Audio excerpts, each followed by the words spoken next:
I'm going to talk about a few different points in the context of Westport, but really I'm going to just give you a little bit of context about Westport and then talk about our Westport 2000 plan, our smarter travel, which was discussed earlier on the Historic Towns Initiative, and finally our very positive working relationship with Westport House, because Westport's the planned heritage town. It didn't evolve organically on a site at the side of a river and expand in a haphazard manner. It was planned on a greenfield site day one. So first of all, to start by saying we're nothing. We're absolutely nothing.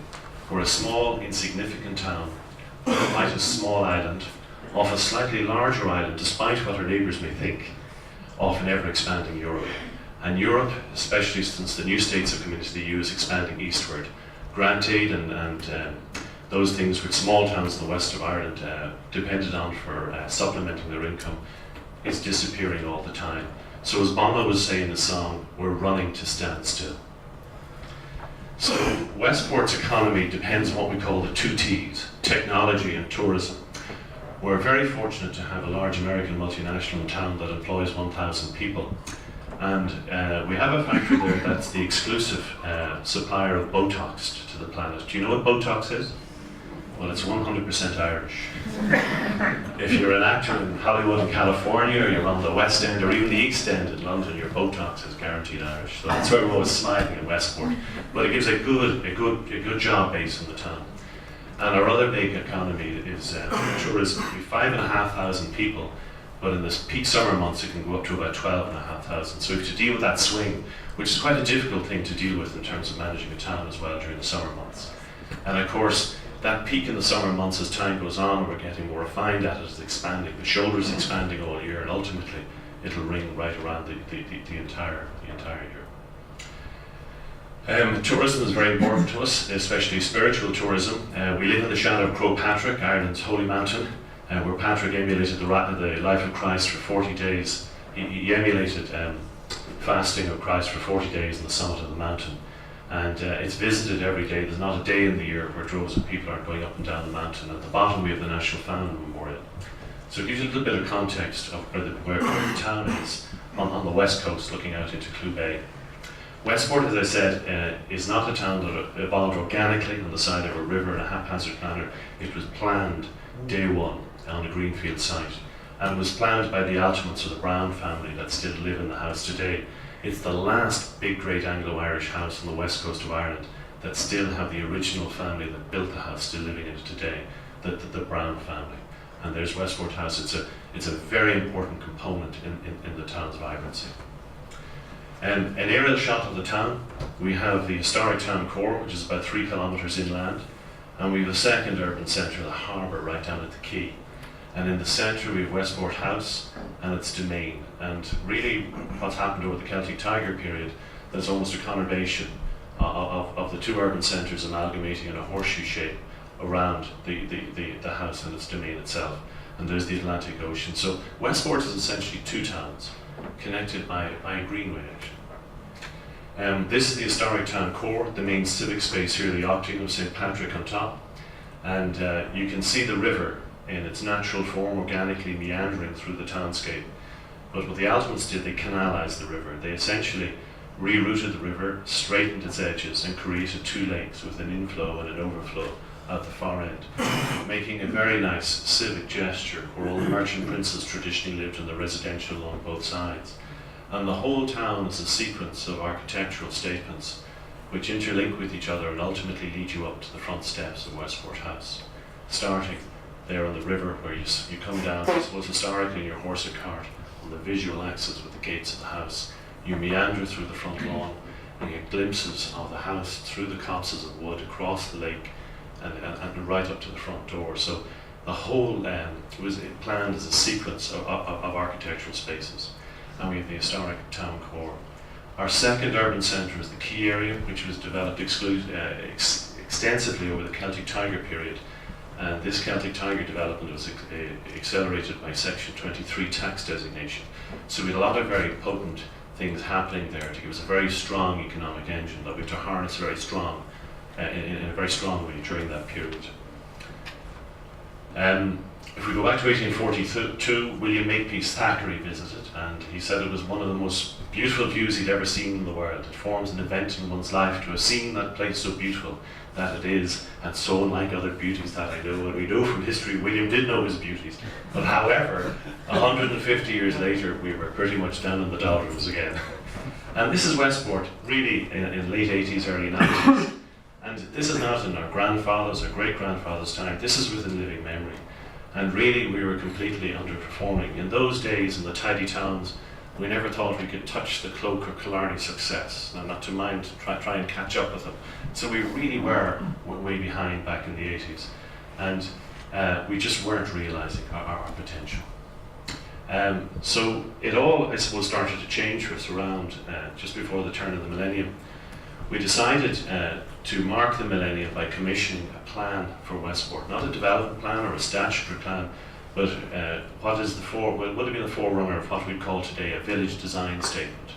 It was essentially a town design statement, where we designed really visually what the town is going to look like in the future if development ever came.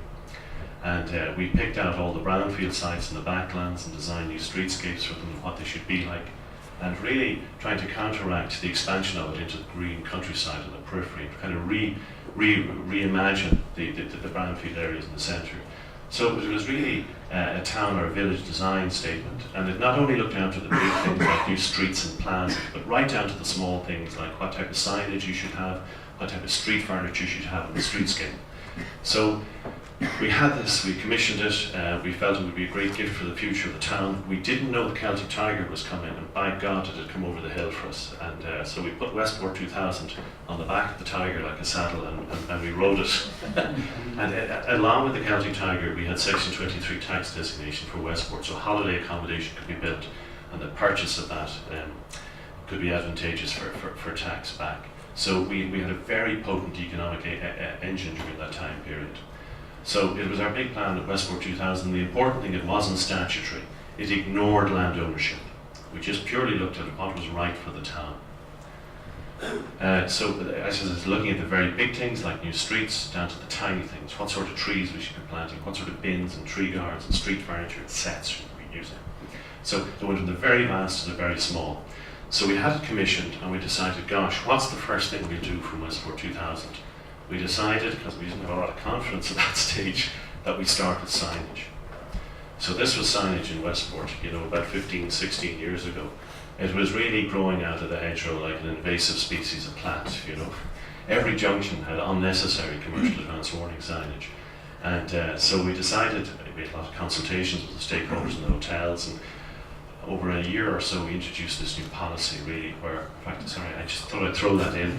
This is not this county, or it's not Mayo either. I won't tell you where it is, but that's how unnecessary signage becomes, and it starts competing with each other to the extent of it reduces, My friend took that on his holiday because he knows I have an interest in signage, which is a little bit sad. But anyway, so we decided to remove all the illegal signs. A lot of them were completely unnecessary, and introduce a license system. If you had a proper B&B, you genuinely needed a sign. And of course then the B&B signs in the garden, we designed a standardised one. If you're artistic and you're creative, you used a sign of that size instead of our graphics. And we tried to streamline all the street signs into a kind of a coherent branding with our crest at one end and the Gaelic text on the top, and the Times Roman below was quite successful. So this junction had something like 38 different illegal signs on it between all the sides of the road, and after the tidy up, this is what it looked like. So we started really small with signage, and also pedestrian route signage in the town centre based on the London tube system, actually, different streets and different hierarchies using that graphic. We changed it since to 3D signage. So we felt very pleased with ourselves in terms of signs. And if you had put all the signs we'd taken away down on the ground, it would almost come to just over an acre in the amount of signs we had taken down. And a lot of them were there 7, 8, 9, 10 years. So then we said, gosh, we're getting confident, let's start looking at colour. So we decided to offer a colour scheme free of charge to any business or any house in town, that they came into us with a photograph of the particular property. That's the investment they had to make, and we would design a colour scheme or 2 or 3 different schemes and come back and give it to them. And we would change if they didn't like it. It's not that we wanted to control colour, but we wanted to make people conscious of colour, so they weren't getting the first bucket of magnolia underneath the staircase and putting it up. So colour is actually very important commercially. It's great bang for your buck, as they say in the States. You can spend 300 or 400 euro doing your shop front in a nice colour. You can spend 30 grand in the interior and no one knows. No one really cares, but on the outside, gosh, you did a great job on your premises. So you get a lot of value for very little. It's only about a mil thick. And you know, I discovered it's awfully hard to go wrong with colour. This is Tom Braun, he's a florist in town. He came into me, he said, Simon, I have a great colour scheme. It's yellow, it's purple, it's pink, it's orange. And I said, my God, Tom, we'll try it anyway. And it was one of the best colour schemes of the Celtic Tiger period in the town. And what I discovered with colour, you just can't, it's all about replacing colour and being fresh. The actual colour is not that relevant. The fact the building is tidy and constantly maintained. After going from colour, we started looking at windows in town centres. In the historic town core and the architectural conservation areas, a lot of PVC, plastic, aluminium had been put in, and each time a planning application came in during the Celtic Tiger period, which is quite a lot because of Section 23 tax designation, we conditioned out the plastic windows and insisted on the replacement with sliding sash timber windows. And during that period, we probably placed maybe 2 to 250 windows in the town centre. And it's a very small thing, but collectively, it starts to make that big difference. Then we were getting more confident. We started looking at new infills in the town centre. This is a new building altogether. And as a conservation measure within the streetscape, we insist on a natural slate roof, black gutter fascia eaves, a very tight traditional type one, sliding sash windows, limestone sills, no lighting projecting on stalks. Lighting had to be rebaited into the cornice. And we really don't allow security shutters, but sometimes banks and insurance companies, jewellers insist on it for insurance purposes. So with this premises, we agreed that the roller shutter could happen behind the window, but it's very heavily perforated with a strong lighting scheme, so you still get that visual link and you still get the security. It's trying to get the balance between the two. And again, we try to entertain modern shop fronts made out of a traditional palette of material in the town centre. Again, rebaited lighting behind the natural limestone there, but trying to make little subtle but modern, in a very modest way, interventions into the town core. This is another infill where the streetscape was broken in the 1960s, and we got the bank to reinstate the streetscape by extending forward back to the building line.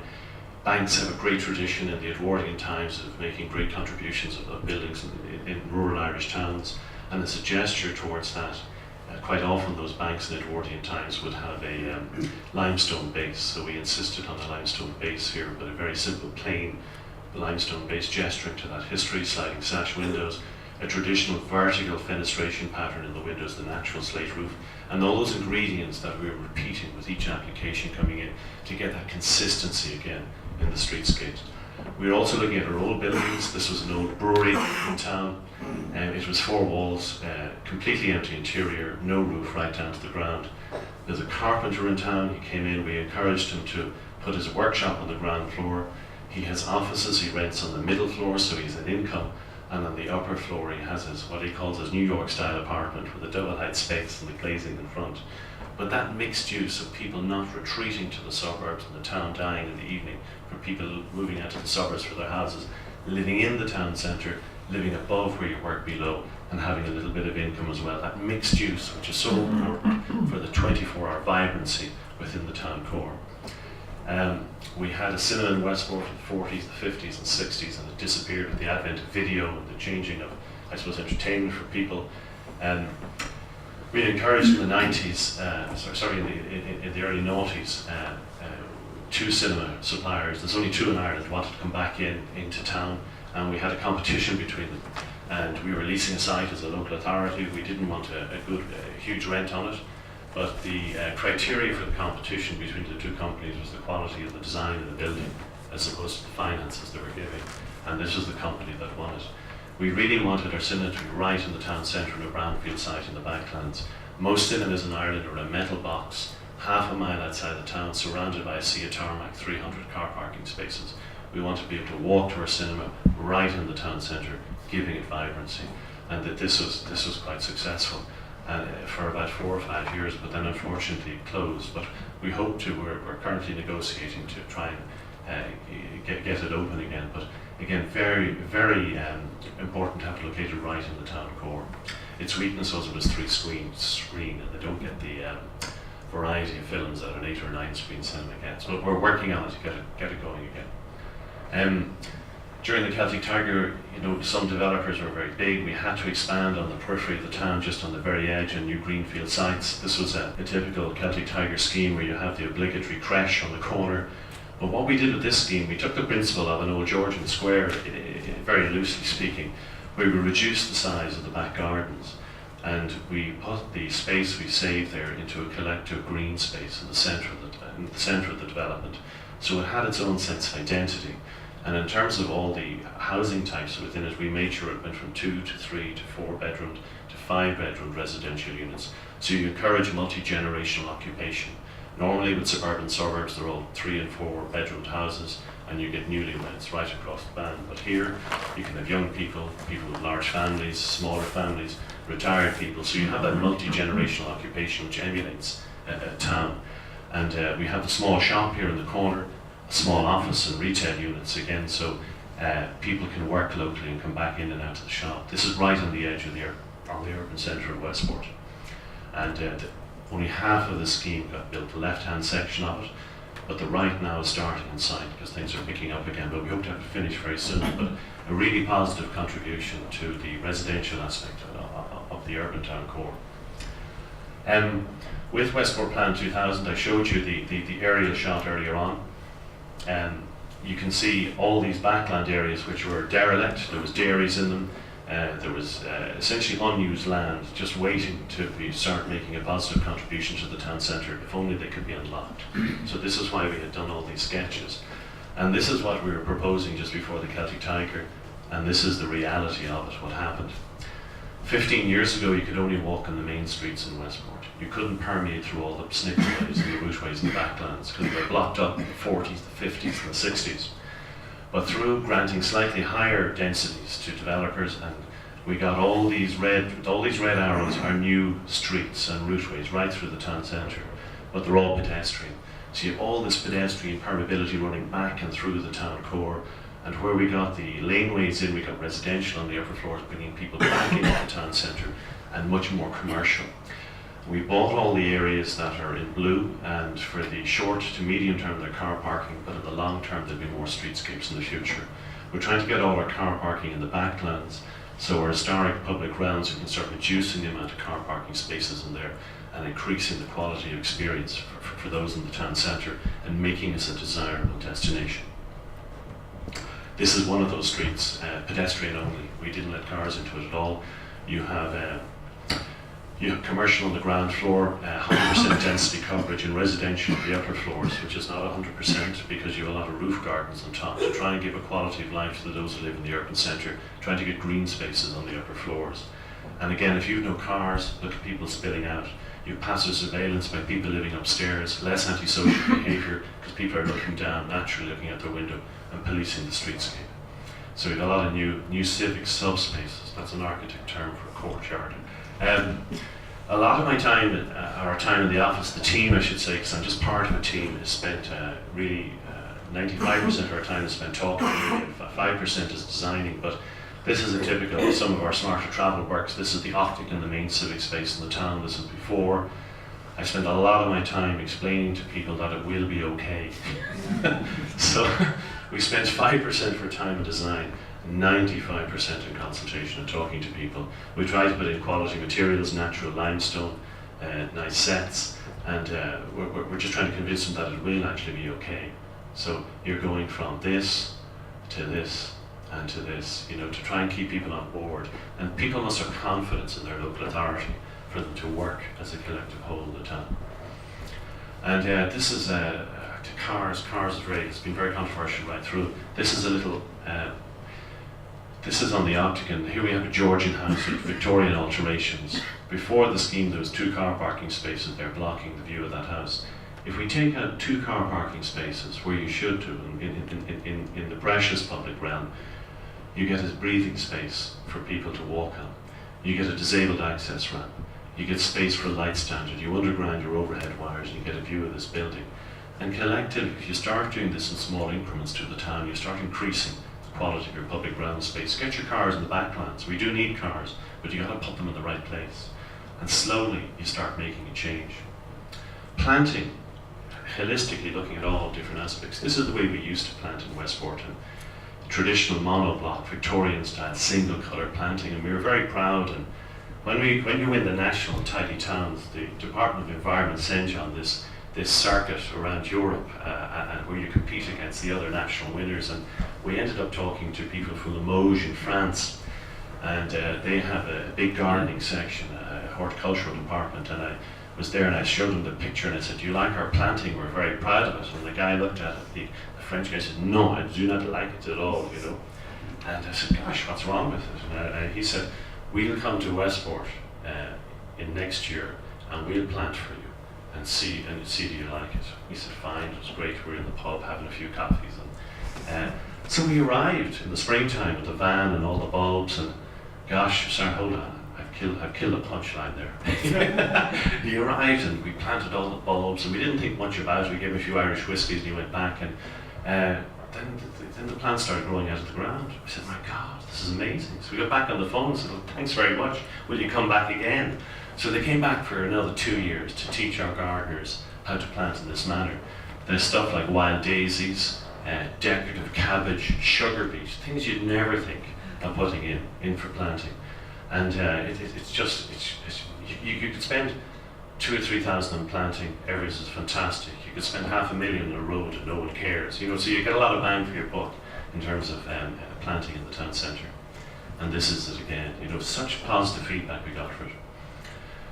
Now, car parking in the public realm. This is a case study in 2004. This is our essentially Westport's Grafton Street, or it's the equivalent of Oxford Street for London for us in a very modest way. And we felt it was completely underperforming in 2004. It was a horrible negative space to be, especially on a wet day. And what was king on the street? Not pedestrians, it was the car. The car had completely taken over the streetscape. So very popular, you know, in the late 90s, early 80s. Let's pedestrianise the street completely. We'd have a trial run on a bank holiday weekend. So we went down to our local sewer.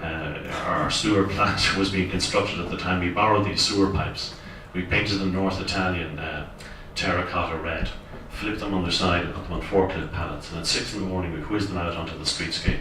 As part of the consultation process, we should put trees in. So we bought these semi-mature maples in. Fantastic. People were spilling out onto the streetscape. You can see people here having cappuccinos. We'd never heard of them before. Red, you know, wine, red and white wine. And it was just a fabulous experience. Skateboarders going up and down. It was such a huge commercial transformation. But the problem was, we had 1 hour traffic jams on all the approach roads. So it really was working for the street itself, but not collectively for the whole town. I always like this because it's a very Celtic Tiger photo, a sleeveless fur coat. I think it's a very nice touch. and the old cheese and the wine. They were great days, really. The resulting plan was a compromise. Essentially what we did, it was a long linear street, and it had no big square in the centre, so we decided to put a big traffic calming ramp, I suppose, in the centre with decorative sets. And the trees were very popular, so we planted them in pairs like Roman sentinels marching up the streetscape, giving the street visual order and softening it. And in the centre, where we got one of those snickleways, or one of those routeways crisscrossing in the other direction, we put the 4 trees kind of in a square to give a little bit of a heart to a linear space, or a pause in the middle. That's for pedestrians as opposed to cars. And we also started putting down white lines to mark the car parking spaces, so you got more spaces per square foot. And this was the result. There's the main crossing space in the town centre. We continuity of sets coming across, so there's a hierarchy for pedestrians. And cars started to slow down. Our planning with our sliding sash windows, encouraging people to put lots of doors on their property. And so in the summertime, commercial properties open up onto the streetscape. Take out 1 car parking space, just 1 car parking space in your public realm. You can place your families to pull in with a buggy. Your artisans start selling produce, and we put in these semi-mature trees. When this photo was taken, that tree was only planted about 2 months. You know, when I came to local authority first, we used to buy a small tree with a girth of an old 50p piece, and we'd spend maybe £300 on a tree guard. And of course, the casual vandal, there's 95% of your vandals, the casual guy coming out of the pub, he puts his hands where he snaps it. 5% of your vandals are vindictive. They will go through your tree with a chainsaw if they want to. But what we did by having trees the trunk no less than the girth of a coffee mug, you remove 95% of your vandals, the casual guy coming out of the pub. And then we underground all the wires for Christmas lighting at the same time. So one space, and look what you benefit. Take away 5 or 6 spaces. You have bike parks, you have seating under the shade of the tree on the odd sunny day you get, and you have street furniture coming out, and you start to change the entire experience of the town centre. Undergrounding of overhead wires. We've been doing this, I suppose, for 20 years. We were loading a lot of developers, I suppose, as well during the Celtic Tiger period. But 98% of our streets have no wires crisscrossing. We're cleaning up our wirescape. Again, something very small, but collectively it starts making a big difference. So all those little things, those small things, those ingredients I'm talking about, you'll see them manifest in the next 3 slides. This is the Octagon, the town's main civic space back in the 19th century. Social utopia. Everyone, I suppose, lived upstairs above the shop, they worked in below. There was such social cohesion. Every street had its own football team. Every street had its own bonfire on St. John's night. And everyone knew everyone. It was a tight-knit, utopian almost community, and extremely pedestrian friendly. But you'd probably need your Wellingtons to get from one side of the street to the other. So this is what happens then a century later. The advent of rural electrification, wires crisscrossing the streetscape. People going out to the suburbs, retreating, buildings started being boarded up. Here we go, no one living upstairs. They've gone out to live in the semi-Ds in the suburbs. What have we got? Emigration. And the biggest intrusion into the small towns and medium-sized towns around the country, any urban centre in the country, the biggest intrusion into the public realm is the advent of the motor car. The car has become king. This fantastic premier civic space in the town centre becomes one big wet sea of tarmac. Completely unpleasant place. No wonder people are leaving in their droves going out to the suburbs. This is what happened to our town, and it's happened right across the country. So this is what we're trying to do in the next century over a 20-year period. Reintroduction of people living in the town centre above the shop. Colour schemes in reintroduction of planting. Undergrounding of overhead networks. And most importantly, judicious discrimination against the motor car. Here we have the motor car restricted to very narrow routeways going through and giving large areas back to pedestrians. Just introducing all those little things, but collectively, holistically, you must think of all these things as a collective. And again, planting in the summertime. Responsible citizenship, huge. It's really important for the future of our towns. Government can help us less and less. Things are being cut all the time. Finances aren't there. It's really up to us as a society to make that contribution in the future. Tidy Town is very important. This is one of the 16 groups on the Good Friday cleanup. Tidy Towns alone last year contributed over 5,000 voluntary hours to the town, and that really makes a big difference in terms of the look of the town afterwards, but in terms of the mindset of the town and that contribution to the civic good. And it's very hard to nurture that, and it takes many, many years.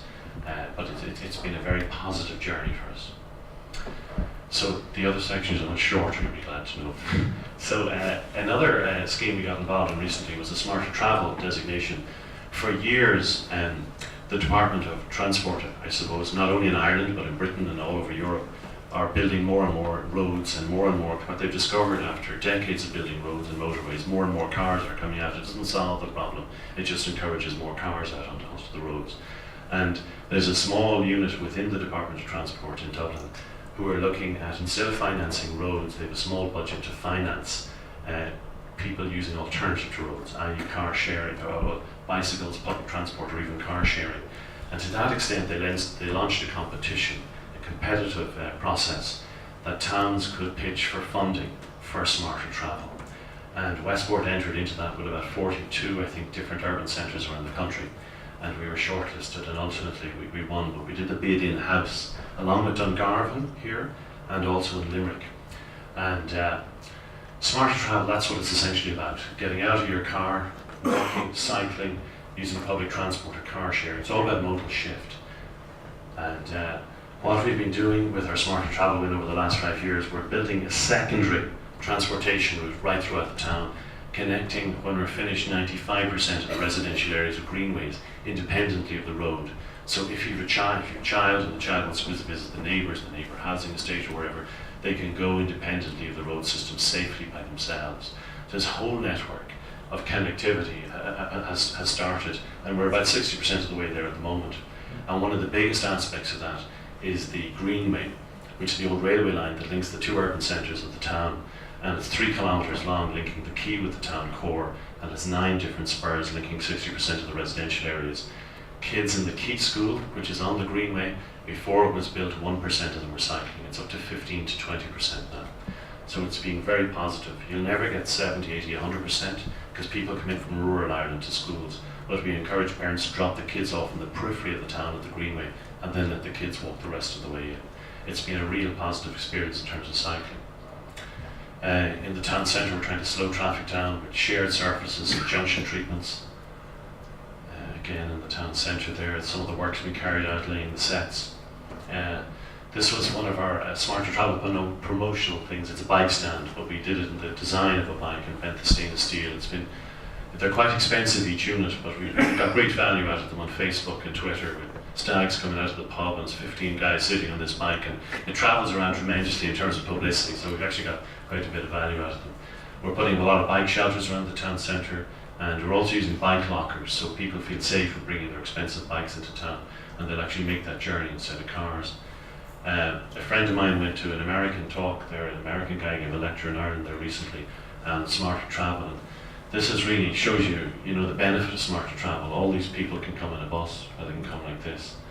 Like just the amount of space a car takes up.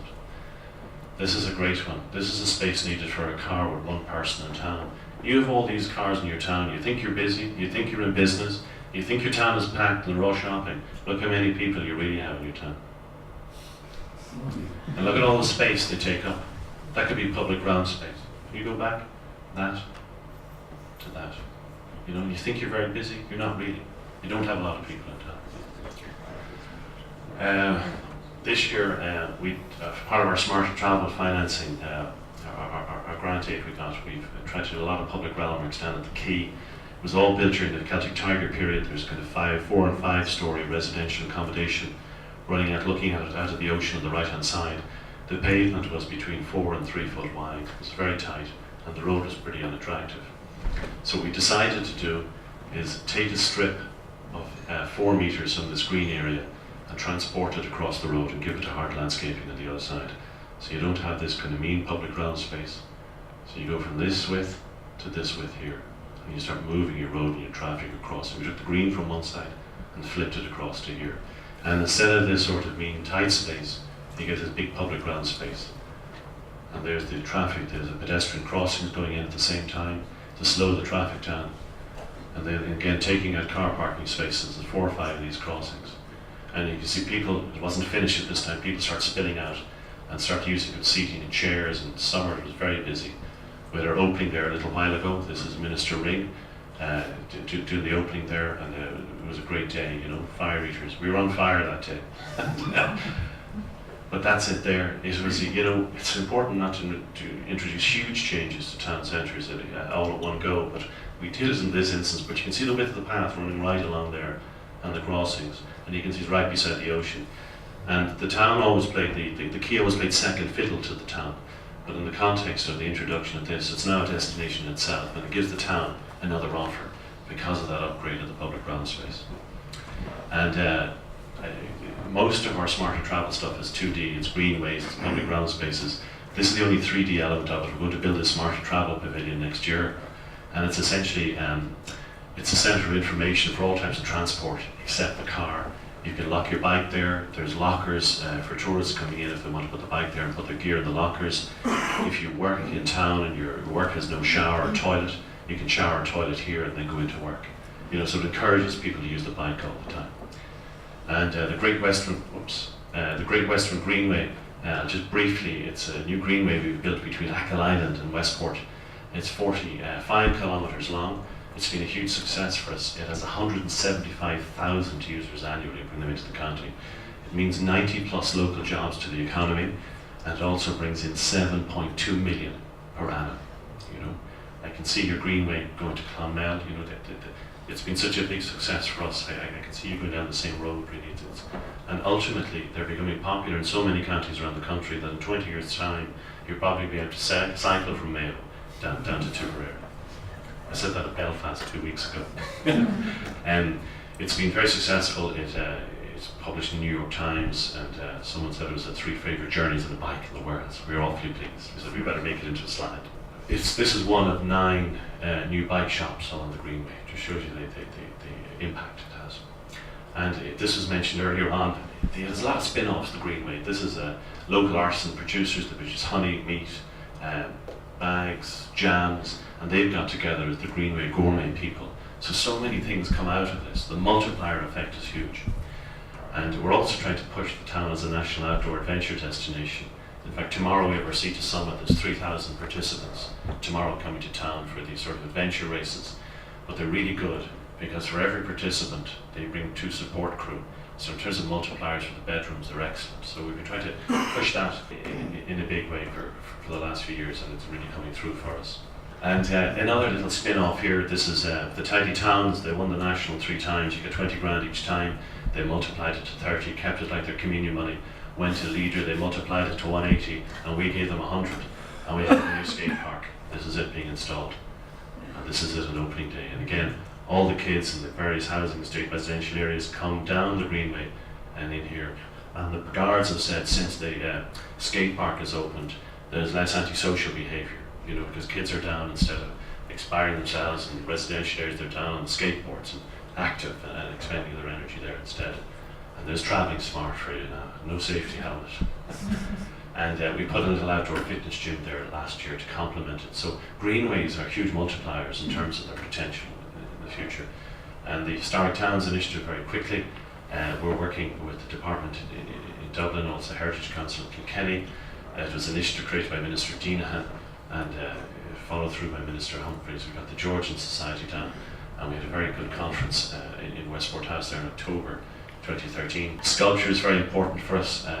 With the Irish Times win, we got some journalists down and ran a national competition, and they were adjudicating with us Frank MacDonald and Aidan Dunn from the Irish Times, and this was the product, and that's the new piece of sculpture going to go on a corner, and that's on site at the moment. So it's also with the Historic Towns Initiative, we furnished gates within Westport House, looking at colour schemes on streets. We partnered with Colour Trend recently, who I was the colour specialist in town, but they said they had a colour psychologist. And so we said that's great. And they designed an entire colour scheme for James Street, which we hope to roll out maybe next year. They get a discount in terms of their paint for James Street. So I don't know, we might need a colour psychiatrist at the end of it. Heritage Centre, much more modest than your own I was in today, and use of lime and workshops. A spin-off as well from the Greenway is planting a linear orchard, fruit and nut trees all along the Greenway. It's about 500 or 600 different trees we planted as an educational thing with kids in school. And a few years ago, a great man from Carrick-on-Suir came to initiate it, and he planted the first damson tree. It was Sean Kelly. We had brought him down to be the Smarter Travel, I suppose, marshal for the St. Patrick's Day parade, and there he is planting the first. It was a privilege to meet him, which was lovely, really. And they've all thrived ever since. And finally, the very positive working relation with the house and the town. You know, we're a product of the big house, Westport. If it wasn't for the family, the big house, we just wouldn't be there. You know, the relationship between the two cannot be divorced. They're intrinsic to each other in terms of the success of the town. Here's Lord Altamont. He passed away there about 2 months ago, and his wife Jennifer, and Sheila and Karen, 2 of the eldest daughters. And really they were Irish tourism pioneers, and 2 years ago they celebrated 50 years of having the house open to the public, and they really have been a mecca and magnet for Westport in the town's vibrancy. You know, it just wouldn't have happened without the house. The type of stuff they offer in the town centre, in the estate itself, as well as the heritage stuff, you must have that mix. Kids want action, they don't want heritage as much. They grow into it as they get older, and Lord Altamont always recognised that, so he has the 2 going on the estate. And we have a great relationship with the house, and especially when we had the Irish Times win and we celebrated that in the house that day. The estate and is very important in terms of events, and over the last 4 or 5 years we've encouraged this concert in Westport House, and we're hoping to run it again this year. It started at 6,000 and we're hoping to run it for 15,000 people. It's a weekend. It's like a mini version of the electric picnic. It's complete cooperation between the big house and the town council. It's a fantastic event, and it's something we hope to keep pushing into the future. It's going to be our 4th year next year. And someone didn't like the word coopetition. They're always working with the big houses like Canmore Abbey and a series of chains around the country. Relationship with the media is very important. Keep them happy, bringing them to town and facilitating them. It's really important to get the message out there that you're open for business and you're open for tourism. And finally, this is Sheila, Lord Altamont eldest daughter.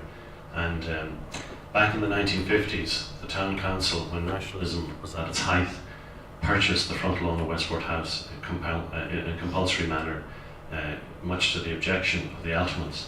And they took the front lawn and built social housing on it. And this is a reflection of the politics and I suppose the aspirations of the founding fathers of the state being misconstrued. It was institutional vandalism. It destroyed the relationship between the house and the town itself, physically as well as psychologically. In recent years we've had a very good relationship with the house, and in some way we've tried to reignite that relationship mentally with the house and also physically. Because when they built in the front lawn, you couldn't go directly from the house, from the town into the house. You had to go 2 miles down to the quay in the back road into the house. So we built a new set of gates in cooperation with Westport House from the town into the estate itself. Not in the original locations, not as good as the original gates, but they're known locally as the Gates of Atonement, which is very biblical. And Sheila, despite coming from an Anglo-Irish family, is the direct descendant from Grace O'Malley. And we're not quite sure what Grace O'Malley looked like, but we found this girl on the internet, and we think we looked a little bit like her. But Grace O'Malley, she was a pirate queen. She used to pillage all the English ships on the west coast, and she was coming under scrutiny from the Queen in England. She sent the soldiers after her, and Grace decided she'd travel to London in her boat. She went up to Thames, went to the palace, and burst in the doors to Queen Elizabeth.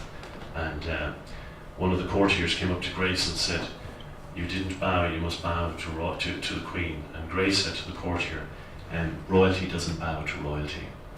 And Grace had no English, and Queen Elizabeth had no Gaelic, but they were both educated women by the church, and they both spoke Latin.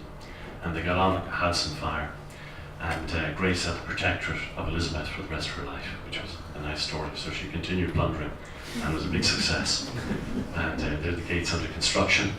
And when the gates opened, we had a big celebration, and 1,000 of us marched through the gates up to the house in a sense of atonement for the past. Thank you.